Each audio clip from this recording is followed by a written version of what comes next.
Marcos, capítulo 15. E logo ao amanhecer, os principais dos sacerdotes com os anciãos e os escribas e todo o sinédrio tiveram conselho, e ligando Jesus, o levaram e entregaram a Pilatos. E Pilatos lhe perguntou: Tu és o rei dos judeus? E ele respondendo disse-lhe: Tu o dizes. E os principais dos sacerdotes o acusavam de muitas coisas, porém ele nada respondia. E Pilatos o interrogou outra vez, dizendo: Nada respondes? Vê quantas coisas testificam contra ti. Mas Jesus nada mais respondeu, de maneira que Pilatos se maravilhava. Ora, no dia da festa, costumava soltar-lhes um preso qualquer que eles pedissem.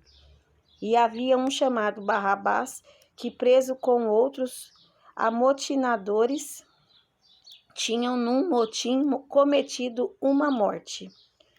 E a multidão, dando gritos, começou a dizer que fizesse como sempre lhes tinha feito. E Pilatos lhes respondeu, dizendo: Quereis que vos solte o rei dos judeus? Porque ele bem sabia que por inveja os principais dos sacerdotes o tinham entregado. Mas os principais dos sacerdotes incitaram a multidão para que fosse solto antes Barrabás. E Pilatos respondendo lhes disse outra vez: Que quereis, pois, que faça daquele a quem chamais reis dos judeus? E eles tornaram a clamar: Crucifica-o. Mas Pilatos lhe disse: Mas que mal fez? E eles cada vez clamavam mais: Crucifica-o.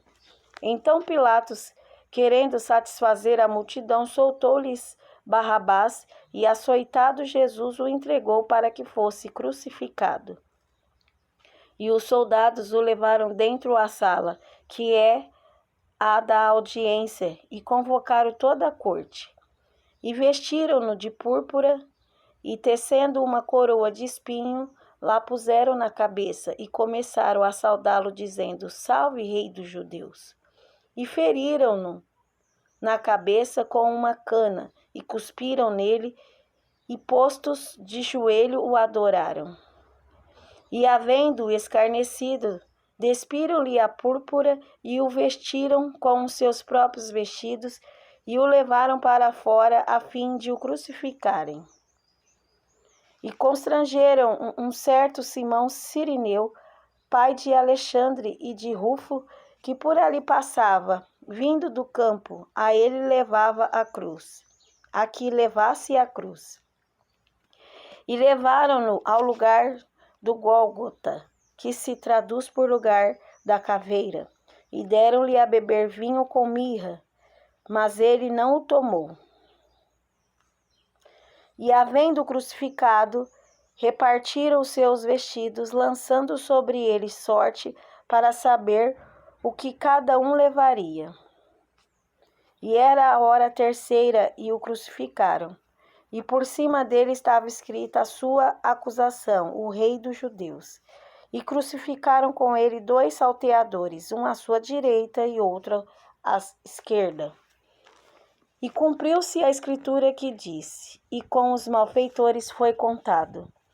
E os que passavam blasfemavam dele, meneando as suas cabeças e dizendo: Ah, tu que derribas o templo e em 3 dias o edificas, salva-te a ti mesmo e desce da cruz. E da mesma maneira também os principais dos sacerdotes, com os escribas, diziam uns para os outros, zombando: Salvou os outros e não pode salvar-se a si mesmo? O Cristo, o Rei de Israel, desça agora da cruz para que o vejamos e acreditemos. Também os que com ele foram crucificados o injuriavam.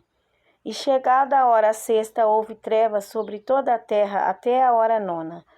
E a hora 9, Jesus exclamou com grande voz, dizendo: Eloi, Eloi, lama sabachthani, que traduzido é: Deus meu, por que me desamparastes? E alguns dos que ali estavam ouvindo isto, diziam: Eis que chama por Elias. E um deles correu a embeber uma esponja em vinagre, e pondo-a numa cana, deu-lhe a beber, dizendo: deixai, vejamos se virá Elias tirá-lo. E Jesus, dando um grande brado, expirou. E o véu do templo se rasgou em dois, de alto a baixo. E o centurião que estava defronte dele, vendo que assim, clamando, expirara, disse: verdadeiramente este homem era o Filho de Deus.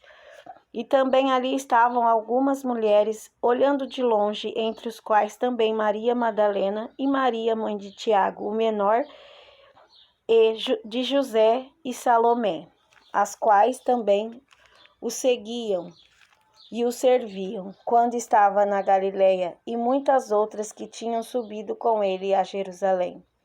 E chegada a tarde, porquanto era o dia da preparação, isto é, a véspera do sábado, chegou José de Arimateia, senador honrado, que também esperava o reino de Deus, e ousadamente foi a Pilatos e pediu o corpo de Jesus. E Pilatos se maravilhou de que já estivesse morto. E chamando o centurião, perguntou-lhe se já havia muito que tinha morrido. E tendo-se certificado pelo centurião, deu o corpo a José, o qual comprara um lençol fino e, tirando-o da cruz, o envolveu nele e o depositou num sepulcro lavrado numa rocha, e revolveu uma pedra para a porta do sepulcro. E Maria Madalena e Maria, mãe de José, observavam onde o punham.